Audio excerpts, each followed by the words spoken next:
Welcome once again to our study of the way of the Bodhisattva. And as I'm always pointing out, this is really a great classic in Mahayana Buddhism. And with classic, we don't mean this is sort of one of the great literary achievements, or there's a lot of deep thought in this, but it's what we call upadesha. It's a pith instruction where the Mahayana teachings are vast. And we have to remember that so much of the Mahayana culture developed within the very multicultural setting of India at the time of Shantideva, in which the Buddhists very compassionately engaged in conversation with people around them. They didn't just retreat to their own little cultish hideaway, but rather they were engaged with persons within their contemporary context and very kindly sort of just presented the possibility of enlightenment. And so the Mahayana literature developed an enormous body of what we call commentarial scriptures or shastras. So we have on one hand the teachings that come down from the Buddha, but then we also have all these commentarial writings that really came about due to this conversation that was taking place within the times of Shantideva and other great masters in India. And this really is an exemplary model for us who also live in a multicultural context.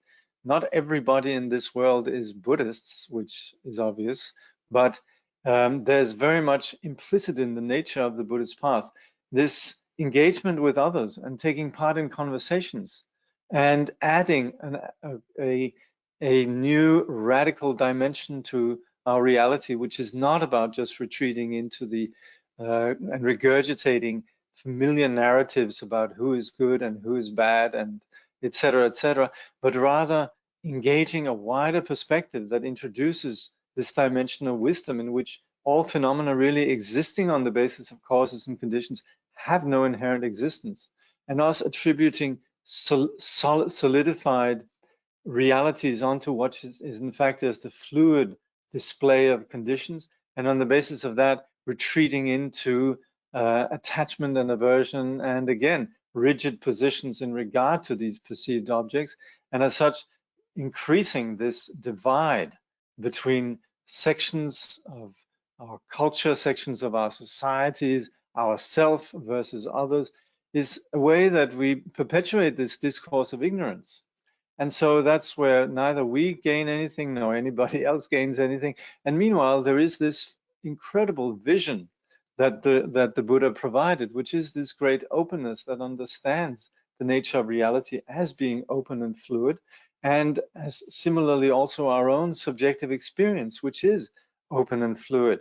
And so taking hold of that vision and integrating this then through the methods of the path, then we have an incredible path at our disposal in which we could truly uncover and enjoy our innate potential.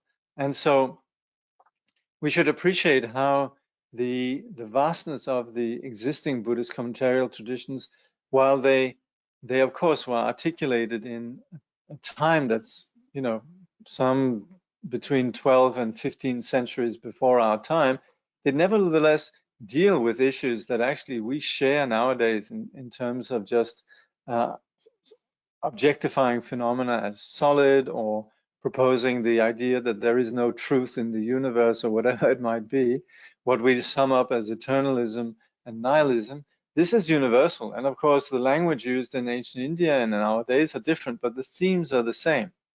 And what we then have in the case of Shantideva is then, particularly then for practitioners of the path, this pith instruction. But within that pith instruction, which is very concerned about practice, there's also it draws on an incredible wealth of insight. So it's not just like, come back and watch your breath, or chant this mantra, or do this or do that, but it's very much opening up insight into the reasons why we would do that and the nature of the reality that we're engaging in. And so in this way, what we have here is a very compassionate conversation with us as practitioners that also reflect a very compassionate angle in the way with which Shantideva communicates with the world, and the entire Mahayana is really aimed at engaging the world. And so with that spirit, then we approach this study then with what we call preparing with bodhicitta.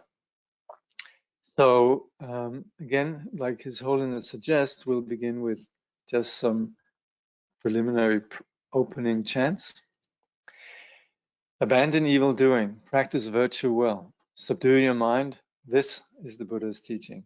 Like a star, an optical illusion or a flame, a magical illusion, a dewdrop or a bubble, like a dream, a flash of lightning or a cloud, so should one consider all compounded things. In the jewels of the Buddha, Dharma, and Sangha, we take refuge until we attain enlightenment. By the merit of practicing generosity and the like, may we attain Buddhahood for the benefit of beings. In the jewels of the Buddha, Dharma, and Sangha, we take refuge until we attain enlightenment. By the merit of practicing generosity and the like, may we attain Buddhahood for the benefit of beings. In the jewels of the Buddha, Dharma, and Sangha, we take refuge until we attain enlightenment. By the merit of practicing generosity and the like, may we attain Buddhahood for the benefit of beings. So in the text itself, let's see. Okay. We're presently talking about attentiveness, and that basically means to just know what's helpful in terms of our actions with our body and our speech and our mind. We operate with that all the time. It's being, it's something that we operate with whenever we walk into a situation. We're just mindful of certain things that might be offensive to people that we're with, and we don't talk in that way. And we similarly also on the path, we're attentive to things that are helpful for our mind and certain things that are not helpful. And this way, continually keeping an awareness of what's happening in the mind, we sustain this attentive quality, which is the subject of this chapter. And so then again, actually, like the root text itself says, and like His Holiness is alluding to here, the mind, a bit like a drunken elephant, maddened by the three poisons, will be tied to the pillar of positive actions with a rope of mindfulness and tamed with a hook of attentiveness. Now, this is not as if we're abusing the poor old elephant. It is not as if we're kind of, you could say, repressing ourselves, but it's really just without that, we can go anywhere. The mind can go anywhere, and particularly because of our insecurity and our clinging to ourselves, we naturally are maddened by these three poisons, that we like certain things and we dislike other things. And that's not being discerning, because discerning is just seeing what needs to be done. Some things are helpful, some things are not helpful. That's not maddened by the toxicity of actually feeling sick about some things that we dislike, or feeling drawn to other things. That's where there's a toxic condition that essentially muddles our discernment. And this we have to humbly admit. That's where we have the suffering of samsara. And this is what makes us suffer. This is what makes others suffer. So we have a mind which is drunk. It's powerful. It's big. It lumbers along. It has a lot of power. And what we're doing here, which again, we should understand in terms of the meaning, not in terms of some of our familiar images, like tying it to the pillar is not like doing something cruel to a poor animal, but it's being kind to ourselves in terms of just being aware with what's going on. And that's where this mind, which intrinsically is pure and good, it's not allowed to run amok with us. So that exercise of tying is not something that is aggressive or cruel. It's really just being aware. It's being clear, being present. And that gives us a lot of power. And that's where the effectiveness of our actions is really conditioned by us not being maddened, not being acting from a toxic place. And that's where we need this awareness, this attentiveness. So His Holiness then says down here at the bottom of the page. Now, oh yes, this is also where, with an awareness of what needs to be done, we might have, of course, a discipline. Our path is very much defined in terms of the discipline that we're aware of. This is my path. This is what I'm doing. This is the discipline that I'm abiding by. And that enables us to have sort of a no-brainer relationship, a simple, direct relationship to our actions. We don't need to ponder every time, should I do this or do that? We have the clarity about what is helpful and what's not. But let's say we have taken monastic vows, or we have just general layman's vows, or whatever it might be, that's our particular discipline. We use maybe sadhana practitioners, but these come with their own particular discipline, and that's what we abide by. Where then the point here is that, as we'll see then, sometimes we need to let go of those. So for example, we might have a particular set schedule, but then maybe there's some times when we need to be available for other reasons, and that's where we dispense with whatever schedule we might have. And His Holiness also gives the example of lying that we might have to undertake. So His Holiness then says, although bodhisattvas may be concentrating on one particular practice, they must be able to put it aside temporarily in favor of such circumstances as participating in ceremonies that benefit others, performing acts of generosity, protecting themselves if their lives are in danger, giving teachings, or accumulating merits and helping others. For example, if a hunter in pursuit of a deer were to ask us if we had seen his quarry, it would be entirely admissible, in order to save the deer's life, to tell him untruthfully that we had not seen it. By the way, I looked up quarry. This is where our friends at Padmakara, they master a very rich language, and even looking in online dictionaries, I couldn't find that word, which normally we just understand it in terms of a place where we extract, stones or minerals or gravel. I'm suspecting here quarry obviously means the object of the hunter, being then the deer, right? Anyway, so His Holiness continues, here we would be giving precedence to the generosity of protecting from danger over the discipline of not telling lies. So this is also something very often comes up in the philosophy of ethics. Are you going to tell some evildoers where somebody else is hiding? And obviously that's where we can't have some absolute decree of what's right and wrong. We have to act according to the situation. There's a bit of squabbling going on between different philosophical schools on that one. Anyway, the categorical imperative of Kant, which then would where we actually would have to say, oh yes, the guy's hiding in there. Things like that. But anyway, His Holiness goes on to say, we need to evaluate such situations carefully, and we must always be on our guard to prevent negative emotions from entering our thoughts and determining our words and deeds. So keeping a watch on the mind is the most important point. His Holiness said, it's important to be sure of our practice, clearing up all doubts and making certain that we have understood everything correctly. This confidence in the practice has to be based on clear reasoning and faith, determination and stability, and respect for the practice that we're doing. So again, this is where it's rather helpful to undertake the kind of studies we're doing here. And some might say, well, I just do my practice. I'm not an intellectual. I'm not an academic. I don't need to undertake studies, and all these scriptures, they just give me a headache. But the thing is, if we undertake a practice just on the spur of inspiration and so on, it's sort of like nice for a while, but then it gets boring and we're looking for something else. And it's never really getting to the bottom of what really drives our pain and our suffering, because we're not really relating the practice to what's happening within us. It's just entertainment. Whereas with a proper understanding of what is taking place, there has to be a sophisticated, clear insight into exactly what it is that we need to clean up and what is the product that's going to do it.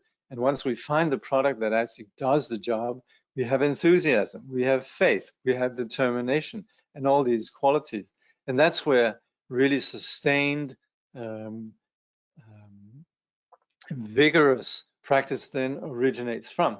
So it has absolutely nothing to do with sort of excessively being fascinated by just intellectual study. It's incredibly relevant, and particularly for us persons in the modern world, which live within a culture where the perspectives on our being and the perspectives of understanding ourselves are they don't allow, or they don't provide a proper foundation for what we're doing in the Buddhist path.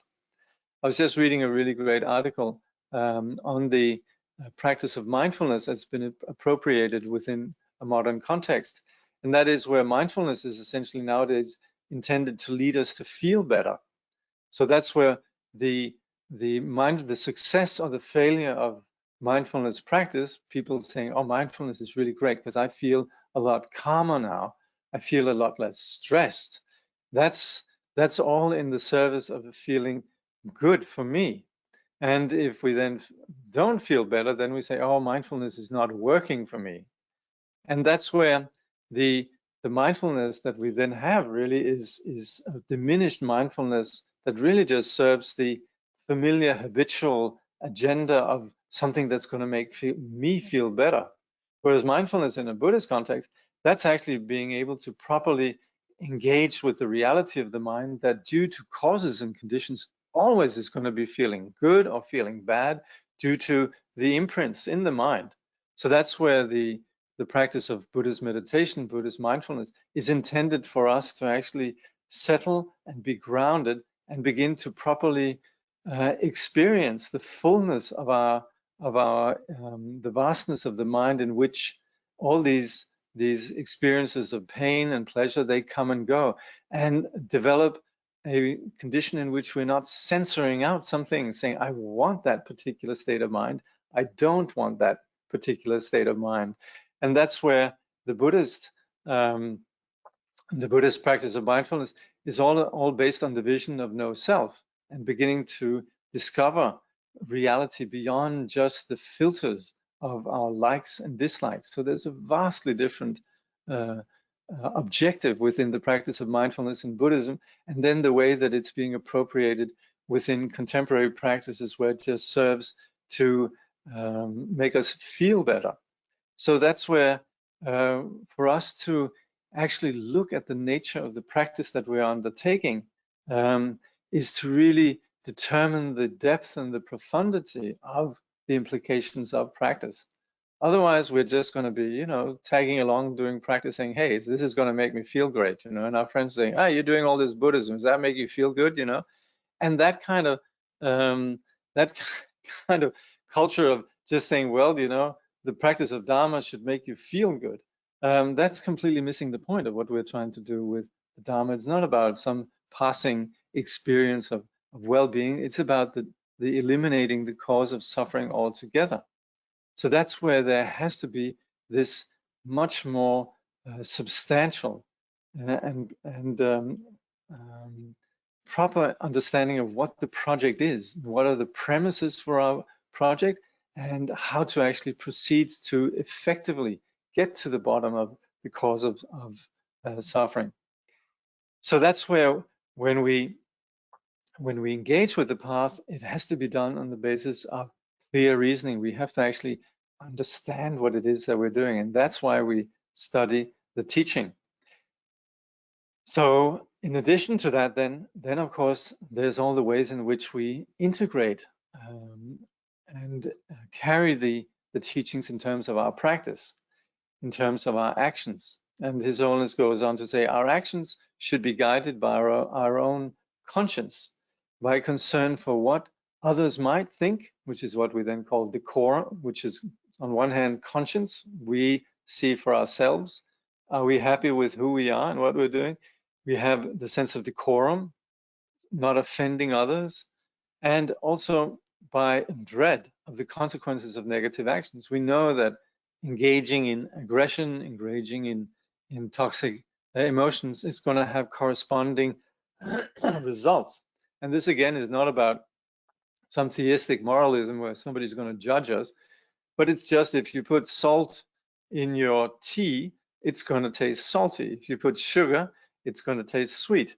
And that you can decide what you like, but there will be many who would prefer sugar for salt in their tea. And likewise, also most of us prefer pleasure over pain.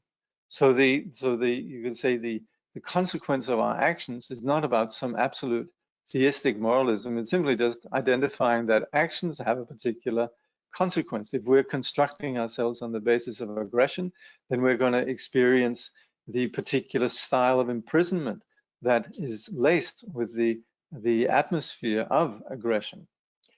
So in that sense, His Holiness says, keeping our senses under control, let us be peaceful and try to make others happy. So then Shantideva writes, let us not be downcast by the warring wants of childish persons quarreling. Their thoughts are bred from conflict and emotion. Let us understand and treat them lovingly. When acting irreproachably for our sake or the sake of others, let us always bear in mind the thought that we are selfless, like an apparition. So the issue here of childish persons is again not putting children down because of their lesser developed motor skills or whatever it might be, their lesser developed brains. And in general, the notion here is that maturity is where we no longer are caught up in things that might seem incredibly important from the point of view of our self-grasping, and where there is this toxic condition in which we have such fixations on things that whereas we grow up and there's a more adult perspective, we can see this is not the end of the world. If our sandcastle is being washed away or whatever it might be, we can empathize with the childish or those that find some things particularly important. We should empathize with them, but at the same time also we can see that these particular conditions fail, or these particular vantage points or places of seeing things fail to see the larger picture. But that's where we just need to, just like with children, we completely understand when they're upset if their sandcastle or something is washed away. And also we should understand others who might be caught up in warring wants or aggressive actions and so on. Just understand where they're coming from.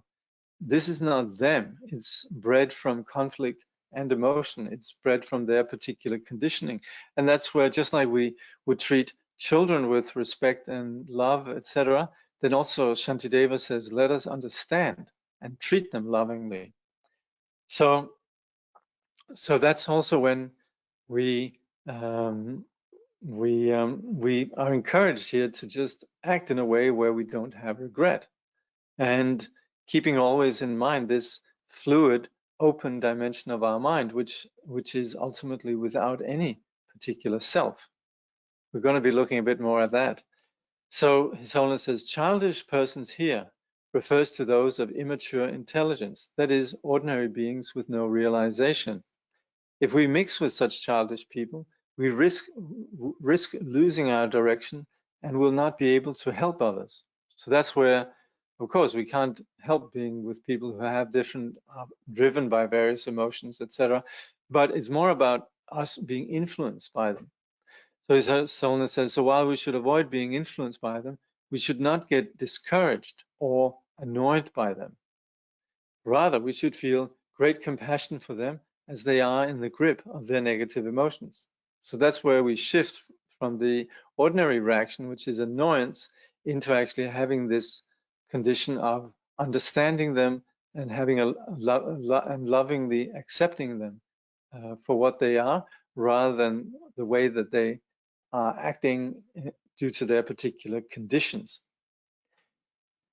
So His Holiness says, let us try to avoid all negative actions, both those that are negative by nature and those that are prescribed by the Buddha in connection with any vows we have taken. So you can say there are negative actions by nature. These are actions of aggression, actions of greed, and they're just fueled by our particular self-centering. And also there are, of course, within all cultures, there are certain things that are just completely not acceptable. And then there's the particular vows that we might have as possibly having some ordination in one way or another, or abiding by some particular set of disciplines. And that's then what we talk about. These, one is the natural negative actions, and also the negative actions on account of what has been prescribed.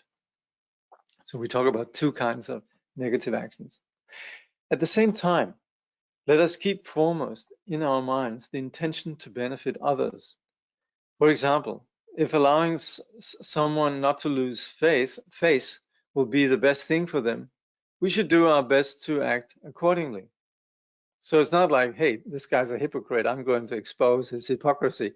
If somebody really is uncomfortable about being embarrassed publicly, then of course, then, you know, we shouldn't be in a judgmental position where we want to sort of, you know, subject them to to something. We do our best to act according to the wishes of others. And at all times, as Solon says, we should understand that we ourselves, our actions, and those who are affected by our actions are all like illusions, entirely devoid of reality. So we needn't take things that seriously. We need to be affectionate and aware of cause and effect, but also seeing that things don't possess the solidity that we project onto them. So His Holiness says, human life is a unique and favored opportunity, not easily gained. If we do not use it to benefit others, when will we ever get another chance? So that's where right now we might not realize it, and particularly within the materialist science that leads us to believe that we're just here for a very short time, just little bleeps and of random conditions coming together. Then of course there's not really an appreciation for the uniqueness of this situation that we have right now, being humans, meeting the Buddhist teaching, the Dharma, etc. But if we, from our present vantage point, look around us and see how many have the opportunity that we have. And this is not about making ourselves feel better or feel that we're special, but more about just appreciating. Right now, we're not hungry, we are not maimed, we are not in any way challenged in ways in which we are prevented from pursuing what's positive. We have all these conditions, and that in itself is something that we can identify just looking around us within the human condition. But of course, also here we look at other realms of sentient life as well. So we take into account that being a human is very rare, etc. It's a familiar reflection, of course, in the Buddhist teaching. So he says, let us value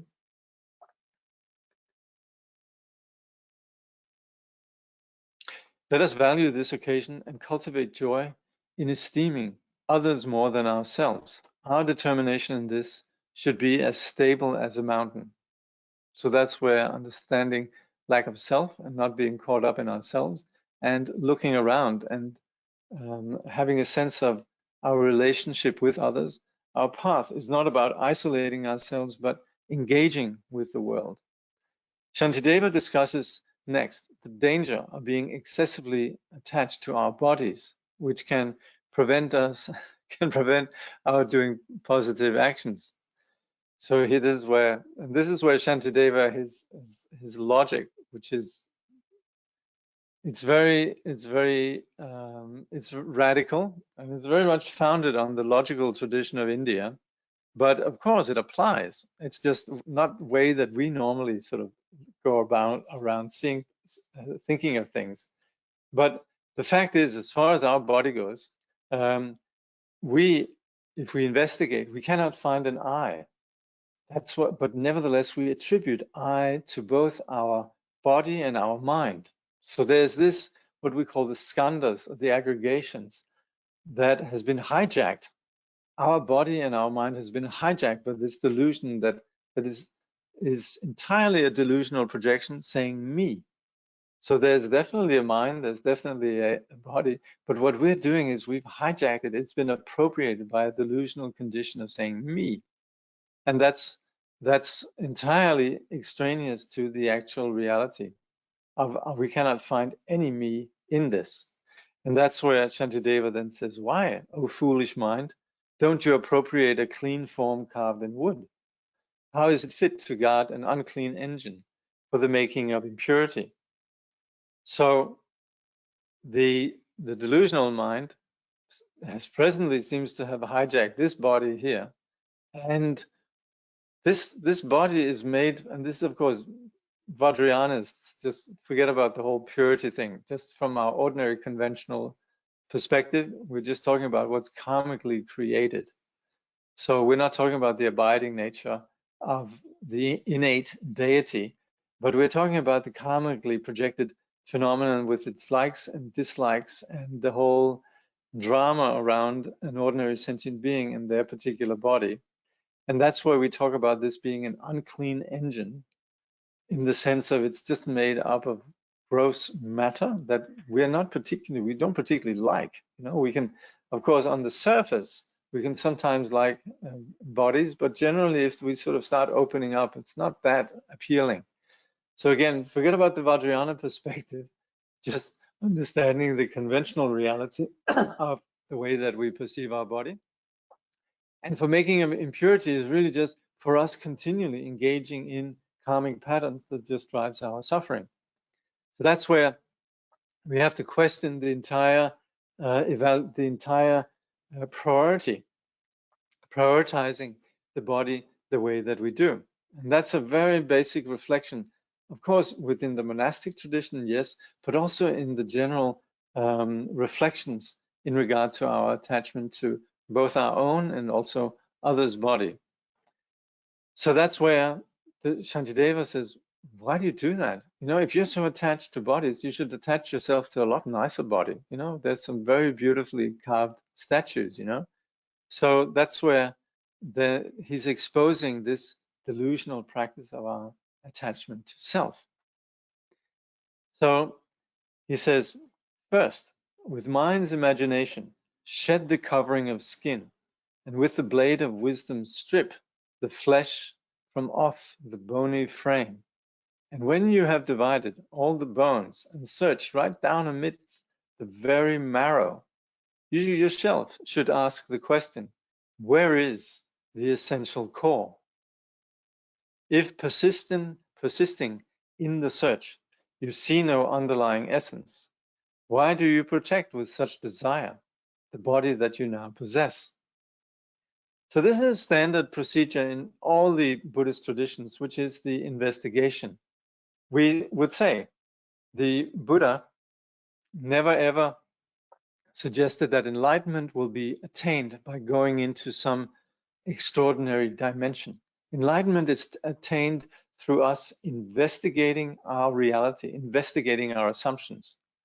Again, the classical example with us misperceiving a rope as a snake, our freedom, our relief, where we thought there was a snake, doesn't come from going somewhere else, running away. It doesn't help with negotiating with the snake. It doesn't help in invoking the great beyond, that the great creator will remove the snake.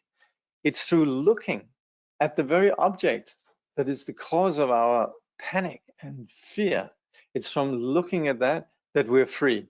It's from seeing that what we thought was something, in fact, doesn't exist. There is no snake. It's on the basis of a rope that we imputed a particular phenomenon, namely snake. And that's where in the Buddhist teaching, again and again, we use analysis. We might be lazy and think, well, I don't want to analyze, you know. I've heard you shouldn't analyze. You just remain in the nature of mind or whatever, you know. I'd just like to sit and think of the Dalai Lama. I'd like to sit and think of my guru. And that's great. And in fact, thinking of our guru or thinking of the Dalai Lama is invoking that wisdom, which is not deceived. But if we then go into the minds of our guru and the minds of the Dalai Lama, then that's the place from which there is no deception taking place. But presently, we should also take into account our own pedestrian subjective experience of who we are and realize presently I am rather sort of caught up in my fascination with my body, and I am rather caught up with me. And that's where we should then apply the insight and the wisdom of the Guru or the Dalai Lama or the Buddha, which is to look properly. And that's where, if we look through all the aspects of the body, we can't find a self. So that's where we then proceed here with this particular methodology of simply just looking at the body and looking, is there anywhere within this physical frame that there is some self? Is there an essential core? Because we are admittedly rather attached to. Let's humbly acknowledge there is some sense of me. And this is not about good or bad. It's not about ego is bad, I am bad, but it's just that really is where our suffering comes from. So we have to ask this essential existentialist question: is there really the self that we think there is? And so that investigation we can undertake, and even though it's radical, it's new and so forth, the more we question that and the more we undertake that analysis, then we begin to dismantle the attachment to self and to also the body. In this case, particularly, we're looking at the body, where Shantideva says, why do you protect with such desire the body that you now possess? So he says, His Holiness says, we sometimes spend all our time looking after our bodies to the extent that we are almost their servant. We begin the day by washing our bodies, and we feed them, and we continue to serve their needs throughout the day. But the purpose of human life is not just to sustain the body. The body is rather to be used as a vehicle for the intelligence, the prajna, that characterizes human existence, so that we can progress spiritually. In ordinary terms, a servant who did not do what he was asked would never be paid. Factory workers lose their jobs. They do not do what they're paid for. Similarly, if our bodies, which we have fed and clothed till now, do not listen to us, this is completely wrong. The very reason we look after our bodies should be to enable us to develop a positive mind. So Shantideva says, regard your body as a vessel, a simple boat for going here and there. Make of it a thing that answers every wish to bring about the benefit of beings. So His Holiness says we should use the body, which is made up of impure ingredients, to support our intention to help others. If we use it properly for our spiritual growth, combining wisdom and means, we shall be able to develop a new realization and attain the omniscient Rupakaya of the Tathagatas, which is like a wish-fulfilling jewel. So again, when we talk about the body as made up of impure ingredients, we're just talking about how the body, beyond just the level of the skin, is something that we, by our own admission, would be, we would tend to feel impure. We would be, grossed out by the sort of what's just underneath the skin. But on a more deeper level, we're also just talking about impure in the sense of karmically constructed perceptions, karmically constructed experience of person, and also our particular perception. And that's where we presently have a wonderful gift with this particular karmic construction, which, although it is made up of various kind of impure ingredients from that particular perspective, again, Vajrayanists, the prajna that sees this is then the basis for the deity that we engage with in the Vajrayana. But presently, we're talking about from the conventional point of view.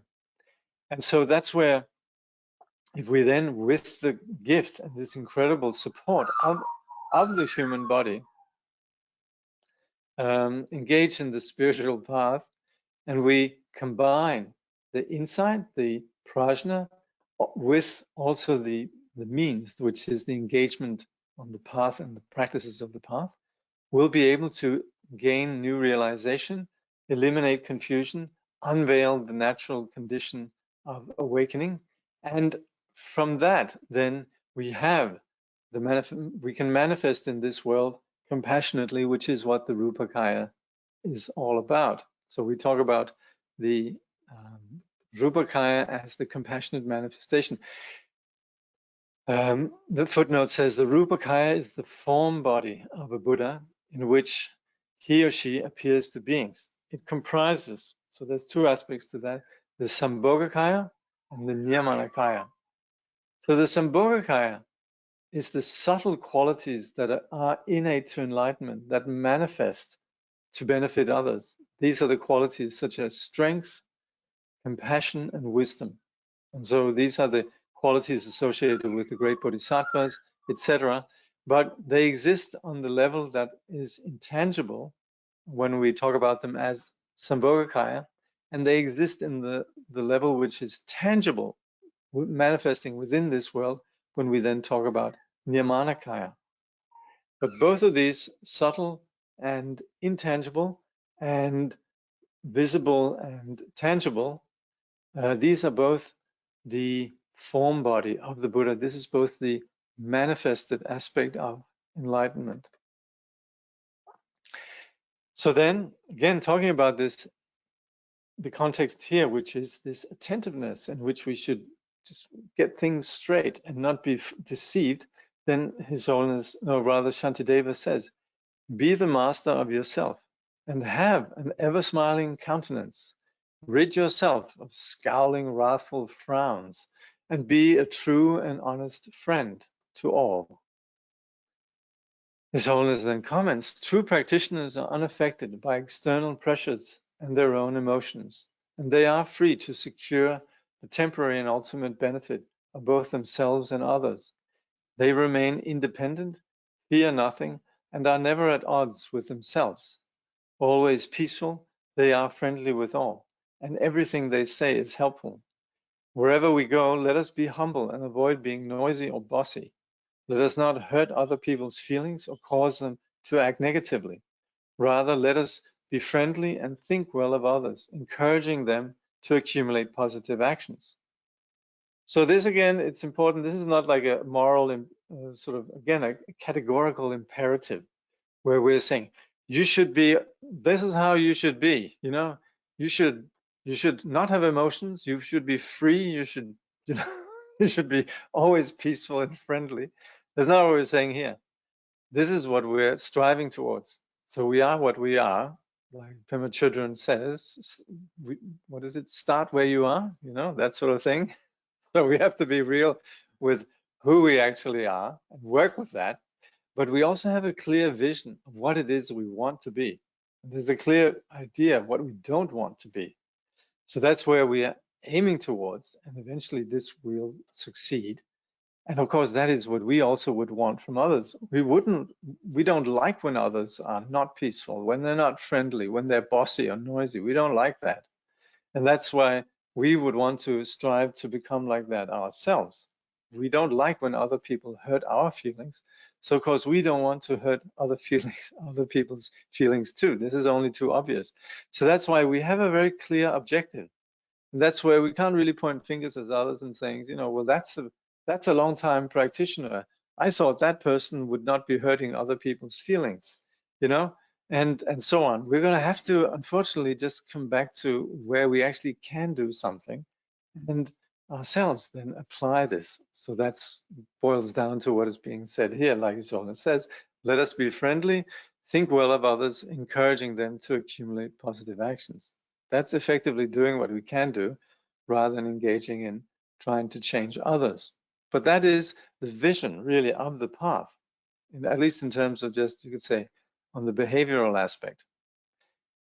And if other people offer you advice, instead of thinking, what business is it of yours to be making suggestions, respect what they have to say and consider yourself a disciple, as the disciple of all beings. If their advice is reasonable, act on it rather than arrogantly rejecting it. Show support for any positive things people say, and rejoice when you see others doing something good, encouraging them with praise. Nevertheless, if such praise is likely to appear as flattery or make them proud, then praise them in private, joining in when others praise them. And if it is you whose qualities are being extolled, don't allow yourself to become proud and self-important. Simply recognize the quality others have of appreciating goodness. So that is where then we could say, if somebody praises us, we can just say, you know, beauty lies in the eye of the beholder. Thank you very much. And in general, then if people are coming with their unsolicited advice, then also that's where we could say, oh yes, well, thank you very much. And we should actually just perhaps consider it. And if people are saying something or doing something good, then we just rejoice in that. And very often it happens that we sort of go, wow, you know, so and so, great person. So we could just, you know, we might worry that if we say it to them, they might become proud, but then we can always praise them behind their backs, that sort of thing. Anyway, I hope the gist of this is all very clear. See if there's any questions.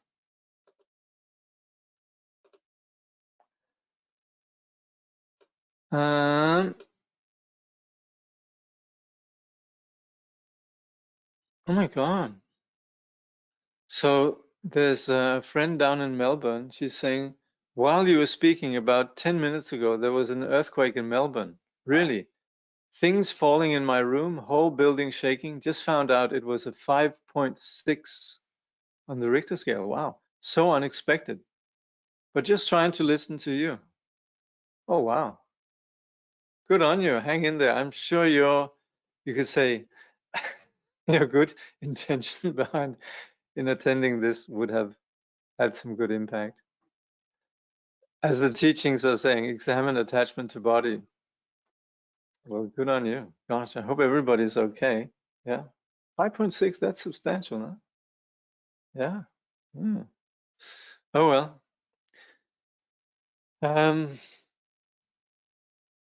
Okay. There's no other questions?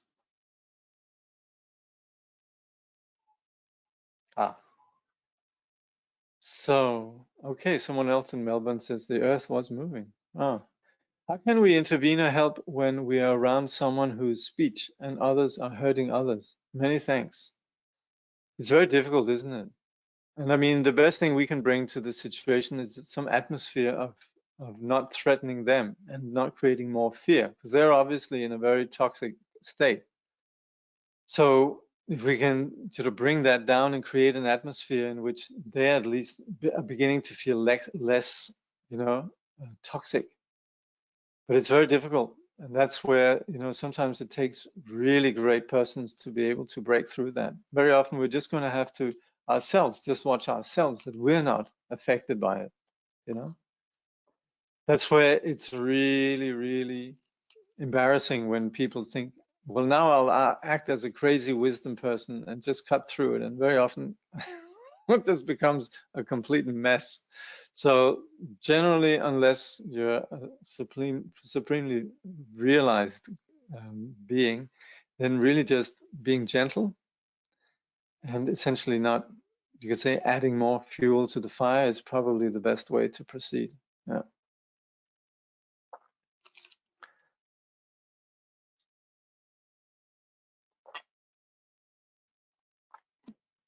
That part about being concerned about what other people think. Could you elaborate a bit more on that? Because Decorum. Yeah. Yeah. That's the thing that often comes up. Yeah. To act in a way so we conform without what other people appreciate. Yeah. Well, that's just it. It. Yeah. Yeah. It's something that it's viewed as what we call the seven treasures. Pakpa Nordun, the seven treasures of sublime beings, and one of them is actually to be concerned about what others say, decorum.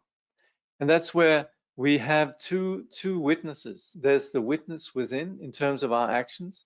I'm doing what I really can face myself in the mirror about. The other one is also not offending others and also appreciating that others very often have a good influence in terms of us. For example, if we're in a really foul mood, then if there's others around us, we'll sometimes just sort of um, uh, not that the foul mood sort of get the better of us, but just because we're with others and they're witnesses, they actually help us. Just from the, you could say, the presence of others, we know how we're being perceived by others, and it actually helps us to sort of just not be too carried away by our negative impulses. Of course, this could be, I mean, actually, this is a big thing in Asia, you know, where you're very much concerned about what others are saying. And sort of within our culture, there's been a whole rebellion against, you know, just, you know, acting, you could say, blindly in concordance with conventions and so on, yeah? So that's where a lot of what in the modern person's mind is freedom, is the freedom to do whatever I want, regardless of what others might say, yeah? That's what we very often have. And so that's where here it's seen as a quality to actually have someone else there, and it actually enables us to just sustain our, you could say, our integrity in a greater way. What would the guru think? Yeah, also the guru. Yeah. The guru, others, but just that there's somebody that you could say there's a secondary witness to us. You know, there's the primary witness, which is ourselves from within, but also a secondary witness. So yeah, the guru also. Yeah. Think of what would the guru say? What would Jesus say? Yeah. What?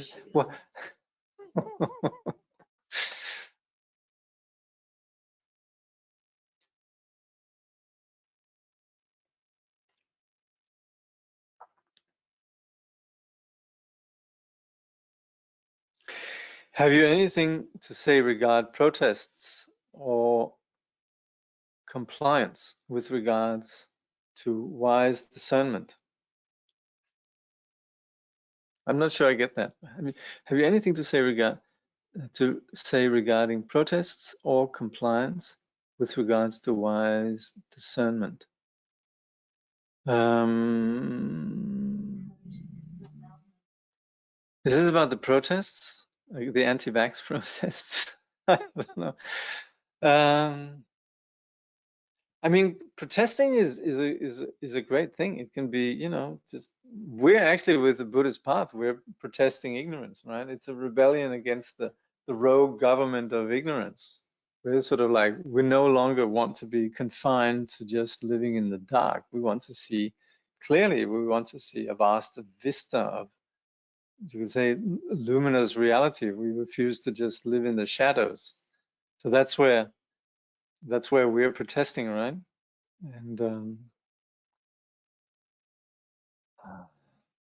but yeah, I'm not sure I can say anything particularly wise in regards to sort of the contemporary situation.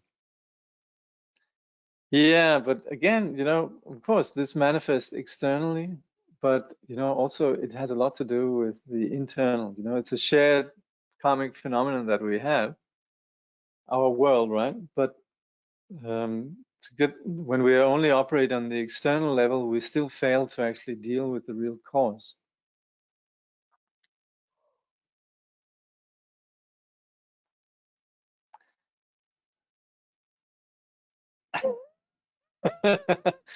Yeah, sometimes we can be critical about the logic behind the protests, right? That's of course also our freedom to protest against the protesting.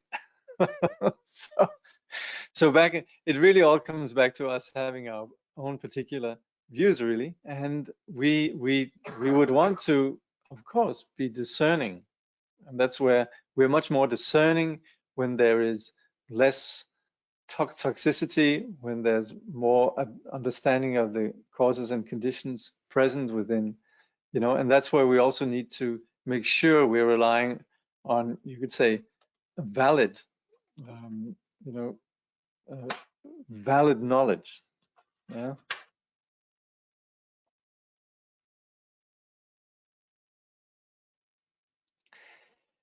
About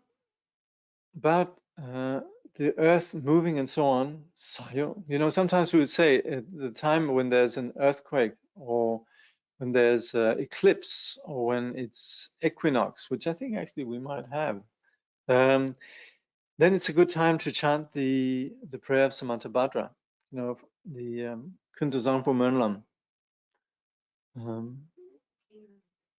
Yeah, it's not the king of aspiration. So you have one, what we call the prayer of Samantabhadra from the Mahayana tradition, and then we have one from the Dzogchen tradition. So the one from the Dzogchen tradition, it actually at the end says this is something good to chant at the end during earthquakes.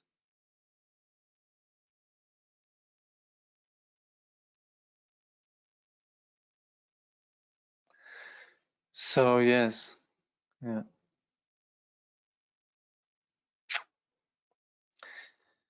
Apparently the earthquake in Melbourne is being measured to being 6 on the Richter scale.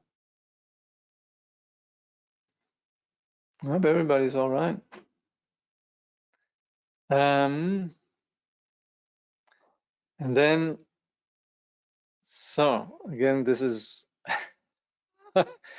so this is again when we have disagreements and different views on things. Then I try to accept my friends' views, but I just find it awful when their choices means that their choices might harm others. Yeah.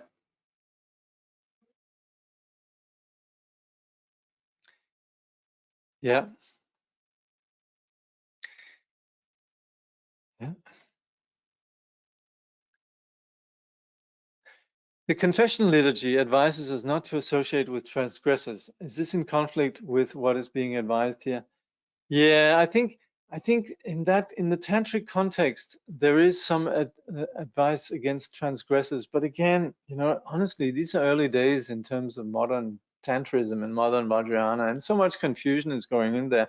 And inevitably, people, you could say, they act in ways that some might interpret as going against, that might be transgressing, but who knows what's really transgressing, So it's very difficult when within, let's say, communities of practitioners, we begin to say who's the transgressor and what is being transgressed and so on, and then even sort of ostracizing persons and so on.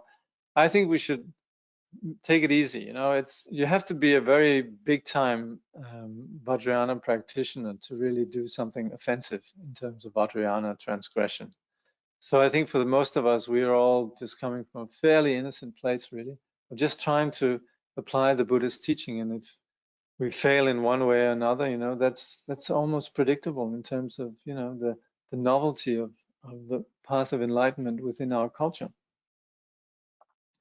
So I'm always very sort of I'm very loath to I'm very reluctant to sort of think in terms of who's a transgressor and not. Yeah.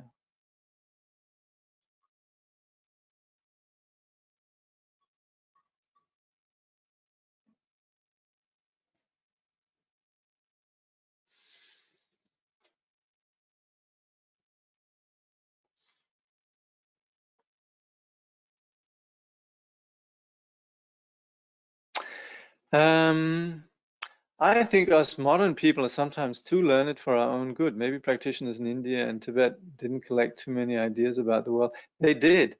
They were actually a lot more learned than we are, if you ask me.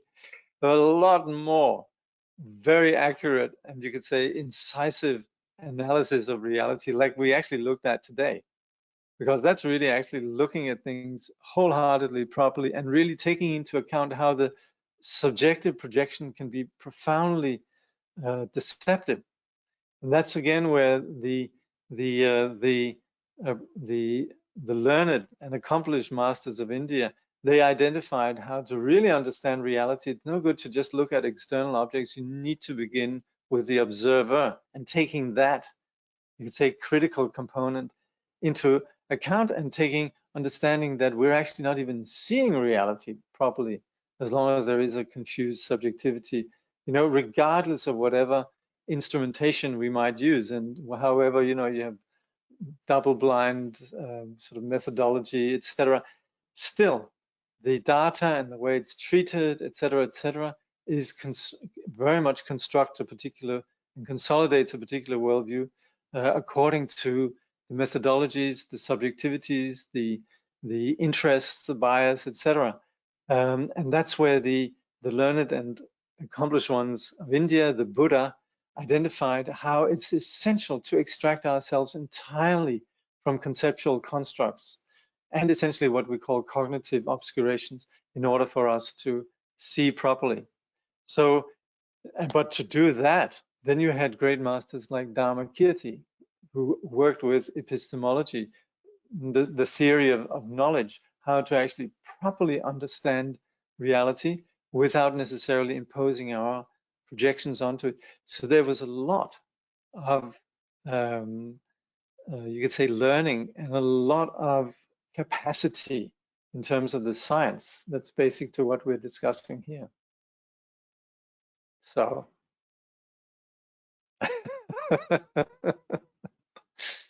so it's not gonna help us to just sort of say, oh well, let's not think too much. We can, there's a lot of value in not chatting or thinking too much, for sure, just in order to bring about clarity, because that's the experiential component of it. So of course the theory has to be correct. We need to get the science straight. But then of course the path, and working with that subjectivity that gets confused, that is where we need the application of the path. And that's where, yes, then it helps not to talk too much. Like Paltra Rinpoche says, all these things that are being said, they're all just inaccurate. And all the things we're doing, they're just leading to our own exhaustion. So yes, in terms of practicing the path, talking less, thinking less, doing less, just reciting the Mani mantra, very good.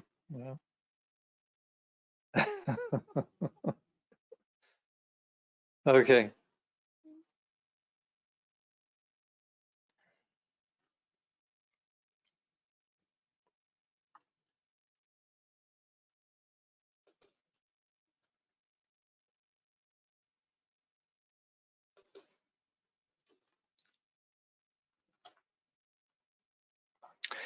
May Bodhicitta, precious and sublime, arise where it has not yet come to be, and where it has arisen, may it never fail, but go and flourish evermore and more.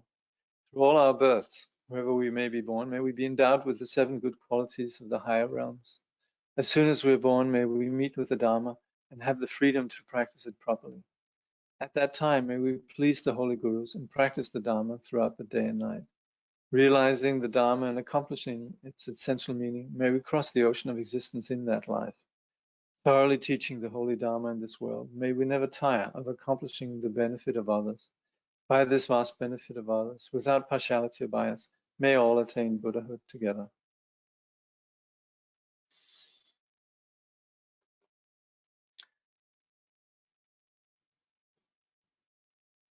Okay. There's a question here at the end that I didn't get a chance to ask here. Can you bring it up next time? And we'll take that from. Yeah, it's a very good question, but it's a big one. Yeah. Okay.